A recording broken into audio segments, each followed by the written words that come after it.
Hello. I can't do all the theory, I'm afraid. I can only do the doing. I'm a very lucky man these days. I don't get to travel on my own because I get to travel with my colleague Sarah, who is a Vector ICT and Practice Awards finalist the year before me. So I'm a very lucky man. And Sarah's doing a little bit of behind-the-scenes techno stuff, okay? Because a little bit later on, I'm going to see if we can try to get somebody involved. I can't do all the stuff that John was doing, but if you go to, I don't know quite where it is, but the session about now, and you go to Jim Rylands, there's some questions in there. For example, one of them, how much does an elephant poo every day? All right? And if you're sitting there, bored by what I'm going to talk about, you could use your phones or your PCs to go and look up the information. But I'm going to get somebody to come up and answer those questions. They're just doing a little bit behind the scenes, background, geeky stuff. Are you having fun? Can you hear me, Mother? Are you having fun? Because I don't know about you, this to me is like Bet, but better. Because Bet's all about the stuff, and very little bit in the background you get to see people talking about interesting things. Whereas here it's the other way around, isn't it? Okay, I'm going over here now. If you see me stumbling around this afternoon, the safest thing to do is to sit still. Why? Because I will probably wobble round you. I'm just hoping that my techno man here will hide the fact that my PowerPoint is now coming up and saying, a bit like John said, you know, it's coming up and doing, are you sure you want to open this? Yeah, I just clicked go. Come on, there we go. We can go to this. Anybody play the piano? Dum, dum, dum, dum. Okay, here we go. Ladies and jelly spoons, we're in, so we're in, thank you. Are we on? I'm happy. Excellent. We've been having a little bit of a play, and I thought I might take you on a bit of a challenge. Are you up for a challenge? We're doing a little bit of exploring recently, what we call our AFRIGA project, or the I Can project. The idea of getting children to think creatively. One of the most inspiring things for me recently was seeing about Mr. William Kamkwamba. Maybe some of you have seen him doing his TED Talks. The chap from, you know, a small village who came up with the idea after reading a book of creating a windmill. Go and look him up because it's an absolutely beautiful story. And one of the things that we've been having a look at is, yeah, big ideas need big spaces. And there is no bigger space than Africa. So what we've actually been trying to do is to take children on a little bit of a safari. And we've been using a Wii game called Wild Earth, African Safari. I'm very grateful to Majesco, the publishers, who've been very supportive of the work we've been doing with children all around the country. The handheld stuff. By the way, I've discovered that Wii controllers are very, very strong. Why? Because I threw one the other day in frustration. And we expect children to pick up new skills quickly, don't we? And when you try to learn one yourself, you realise how difficult it is. And what we've been doing is collecting fascinating facts about the animals that we encounter in each location. And there are hundreds of them. I had never heard of a hyrax. I don't know whether you had, but I'd never heard of one. And I wanted the children to shoot them. And as you can imagine, there's a little bit of, no, Mr. Rylands, no. Well, okay, to shoot them, but with a camera. Because the idea of African safari is that you get to be a photojournalist. And it's taking photographs and finding out a lot of information, some of it subliminal. Let's have a little look. We can get to fly a helicopter.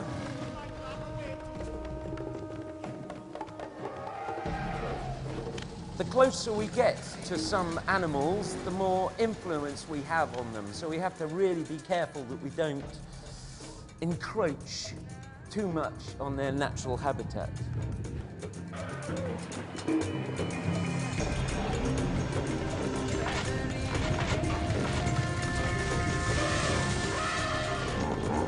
Incredible, immersive landscapes.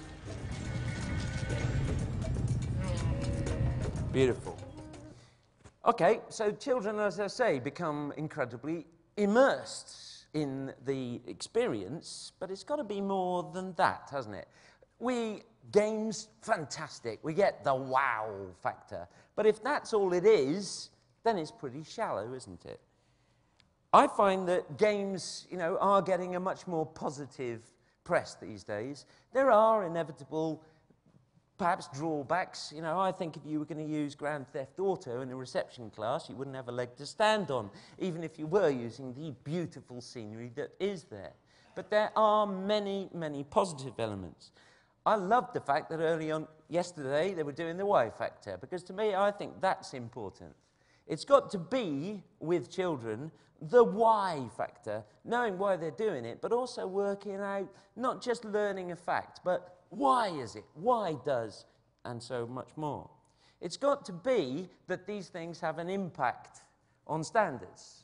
We're playing, great, but if all you end up with is lovely photographs at the end of it, it's got to be a bit more than that, hasn't it? It's that element of getting it because you're enjoying it. Let's have a look at one of the little things that we were doing, which is working in an ICT suite, playing the game and picking up a lot of information. Love it. Why is that tree falling down? Where did the elephant go? You can play with up to 4 people actually interacting, different parts of the school if necessary, if you want, but it's the way that the others interact that is equally important. Taking notes in this case, in a slightly unusual way.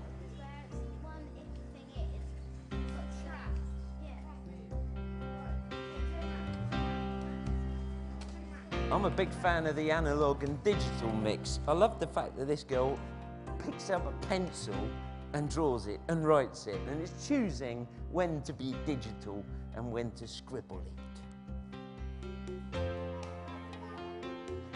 Many of us using Wordle.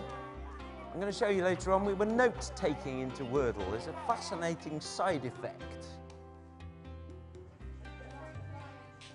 I don't think you can ask much more than that, can you? Investigating some of the imagery related to our travels. We were using Tag Galaxy to investigate planets of pictures. And that, believe it or not, is a PowerPoint slide. But they're taking notes into it live.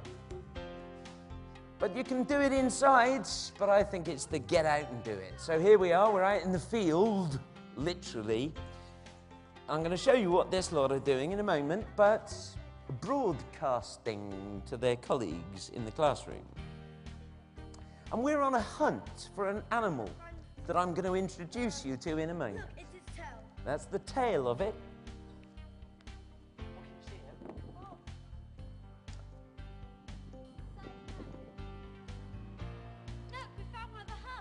And they're finding the humps of this animal. And that's good, and broadcasting it all back to their mates back in the classroom. Now, all of those elements, to me, well, I'm going to go back, look at that. I don't think you can ask much more than that, can you? A moment of great satisfaction. Now, many of these elements that we've been using, I'm talking to the converted. But, for example, VoiceThread, they were actually taking film, note-taking on it, recording their impressions of what was going on. Blogging. I'm a massive fan of blogging because to me it makes the walls of our school transparent. You know, what did you do at school today, Dwayne? Do you want to see it, Dad? It was this afternoon and it's up there already. One of these things to me is QuotePad. Those of you who are doing a bit of research, go and have a look for QuotePad. You can select text from wherever you like. But not only does it put it onto your QuotePad clipboard, as it were, it also puts the URL of where you found it. Vocab Grabber, which is part of this word sift, which takes Wordle to another level. But Etherpad has been the most enjoyable part for me. The fact that you can get children interacting with each other on a common text. I love the ideas that were mentioned early on today. that we work so much digitally across schools, authorities and countries, it's also about getting them to interact face to face, isn't it? But when they're working on a shared document, it's a powerful little conversation and speaking and listening activity, if nothing else. Because I think whatever we use, it's what they say rather than what they use to say it, isn't it? This Wordle, I'm not going to do a handhold for Wordle because I'm sure you're all using it. It's beautiful. But we found a little side effect when they were taking notes. What we discovered was we took notes into notepads and pasted into Wordle. But watch, when they were taking notes, they discovered that one word was more prevalent than the others. Those of you who don't know Wordle, it takes the most frequently used word, and the most used word is larger. And they spotted that elephants was bigger than all the others. What does that show you? They weren't too confident on note-taking, because you don't need to repeat the word elephants, do you? And after they took it out, they saw the balance, they saw the idea that, you know, it's okay just to refer to it. We were wandering all over the place using Google Earth and other things. Google Earth, as you know, isn't exactly perfect. We found the missing pixel. But there's all the element of traveling and exploring.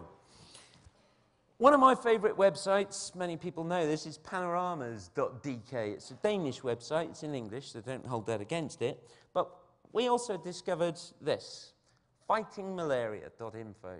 As a man who, I worked for 4 years in West Africa and survived 2 not very nice incidences of malaria, I found this particularly touching and emotive, really, and emotional. October 2005, southern Mali. Kangaba, near the Guinean border. In this region, malaria has grown resistant to traditional chloroquine-based treatments, and MSF has been conducting a pilot project here, with new detection tests and a new treatment. This is the children's room of this hospital, caring for a population of about 95,000. There are 4 beds, 3 of them occupied by infants with a very bad malaria. Quite a large impact on the children when we looked at that. The element of being there is so important, but we constantly rush children forwards, don't we? Never giving them time to stand still. You've got maths, English, science, swimming. Yes, I know it's snowing outside. And then at the end of year 6, we expect them to write a mini Roald Dahl-esque Tales of the Unexpected in 20 minutes. I think when we're using any kind of technology, it should be more the other way around. It's giving them some time to be there, whether you call that empathy or whatever. It's allowing a little bit of time. So that children, for example, can write their own worlds into existence or their experiences.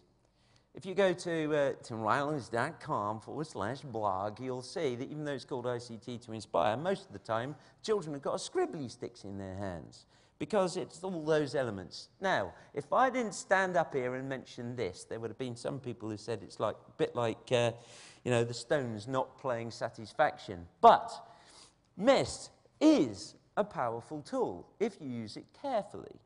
We've been using Mist. I've never played that game, despite this name of Mist Rylands. See what I did there? I've never actually played it. But I have been using recently, linked with this, Mist 4 Revelation, because there's an absolutely gorgeous jungle that the children can get lost in, or more importantly, stand still in. And let me just take you into a little bit of that jungle. I'm going to move now probably 10 times more than we would normally move in a lesson. Because often it is just standing there, being there, becoming immersed in these incredible landscapes. But I'm going to take you for a little walk. Are you feeling brave? It's a little unnerving. What's going to jump out? You know, I'm okay. Hang on, what was that? Just a minute. And the great thing is that we can also, in Mist 4, take a photograph of it. Even better than that, we can actually insert it into an on-screen journal, which we could use either to model, or perhaps develop a class text together and see how we can make improvements on it.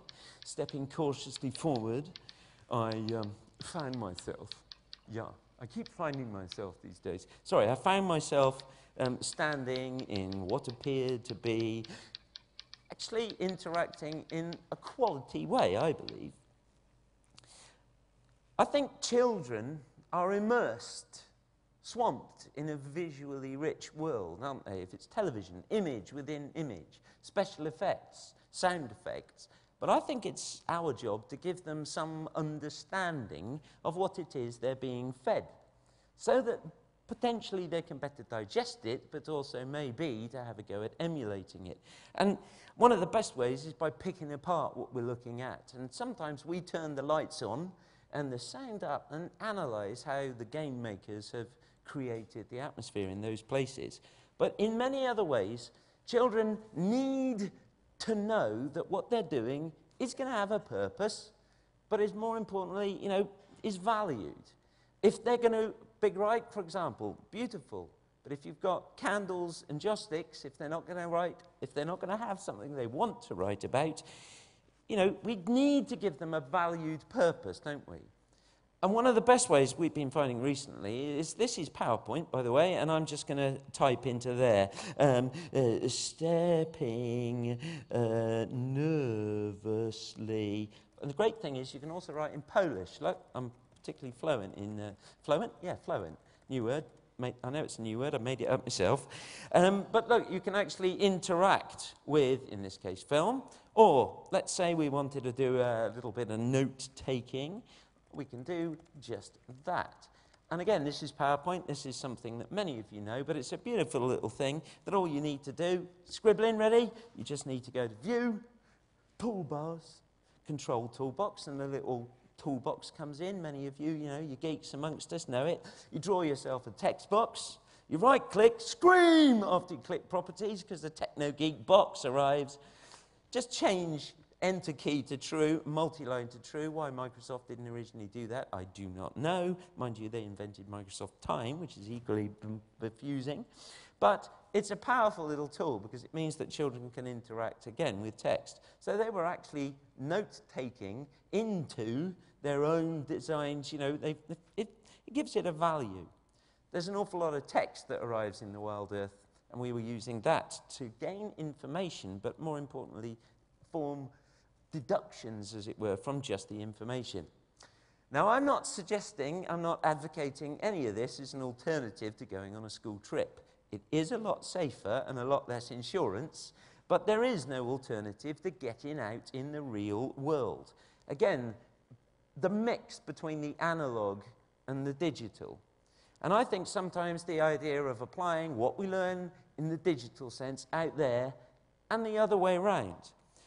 For example, though, if we wanted to go out into the field in a school in Somerset, we're not going to find many cheetahs or crocodiles. So we made one up, okay? And it's the Camelophantolopelicanary. And the Camelophantolopelicanary is a strange and wonderful thing. The bits of its body are really quite shoddy, so it's all held together with string. Discovered, they say, on the first day of May by an explorer out wandering the Nile, the first thing he noted was the fact that it floated and its face was all covered in smile. That's a true story. I know it is because I made it up myself.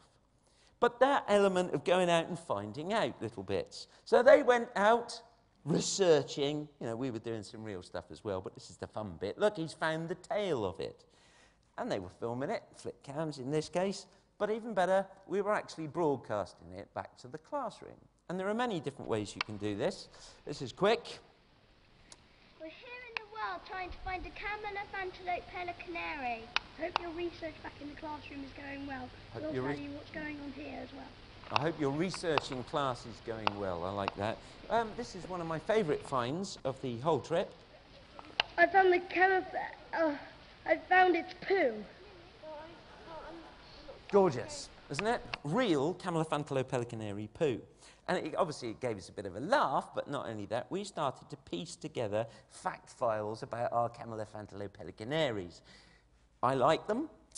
I believe in them. But here's another way you could do it. Maybe you've encountered, if you haven't, go and explore Switcheroo Zoo. Beautiful, because you can actually make your own combination animals. Look, this is our Camelophantalopellicanae pelicanary. In its infancy, we're still building it, but Switcheroo Zoo is worth going to investigate. Now, those of you who are handheld early adopters, you've been piddling and fiddling with your little iPod thingies, haven't you? Well, there's an amazing amount that they can do. For example, we gave them instructions by converting some crazy talk Hello, films. children.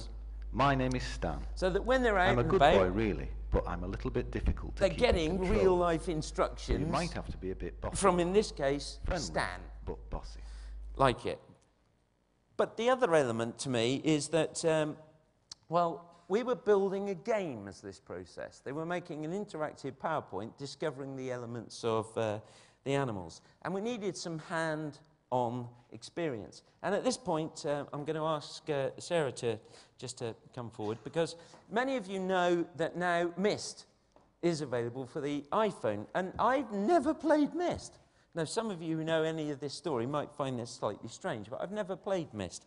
But I've got this opportunity now, because with the children, we've been having a go. Now, this has never been seen before in public, so you'll have to be patient with me if it works.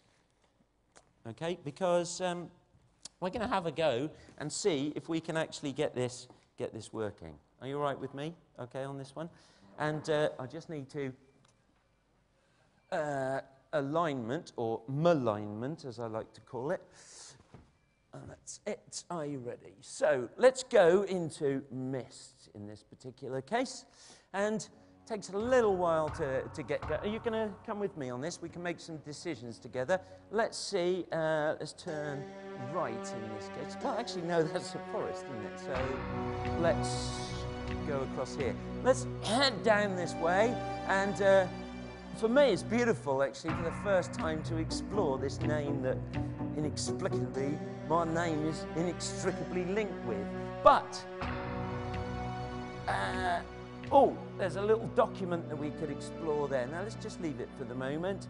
And I'm going to head up here. Now, should we... Actually, should we go into... Let's go into... No, I'm a little bit spooked by this. So I'll tell you what we'll do. We'll head back down here and... Ah, look at this. What's in there? Do you reckon? A sunken boat left there for later use, I think. And let's head back up to the building. Oh, what's this over here? We got ourselves a little rocket, I believe. And if you've never seen Myst before, you may notice the difference between this first game and Revelation, for example. I'm feeling a bit nervous. I'm going to stop there. Are you impressed? Yeah? It's a bit flash, that, isn't it? Thank you for those who know. Anyway, the element I would like to have a look at, explore a little bit more, is, you know, how the children were being involved in it. Watch out for the tongue of involvement here, ladies and gentlemen. Look at the lad on the right there. Only boys do this, don't they? Especially when they're playing with cars. Watch his tongue go. Here we go. Look, he's going to... Yeah, there he goes. There he goes. Yes. Yeah, keep going up. Yeah, see, there it is there. And obviously, they're exploring there, and look, they found the I don't think it's a ship. rocket. I think it's like a basket thing. Having a little wander themselves. No, here. Oh, you're down to the sea. Like it. And what I particularly like is there's just two children, but they're passing it backwards and forwards. What do you think? And it's the discussion, the interaction, as it was mentioned earlier on, never send a child to a computer on their own. It's all that element of how did you do that. We then pieced all this together into an interactive game using hyperlinks. As a Somerset man, I'm qualified to pronounce it like that as well, John. But it's that element of interaction. We were finding all the bits of our animal. I won't show you the game, but it's beautiful. Okay, we then, Wild Earth. Let's go back to that. Some questions. I promised Adrian, he said, you know, can you finish in 4 o'clock? So I'm going to try something now. Are we up for this? I think we are, aren't we, Sarah? I'm going to use what we call the hat.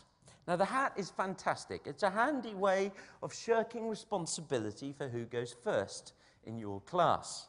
And what it does is very cleverly, when it opens up, it instantly spots who's in the room.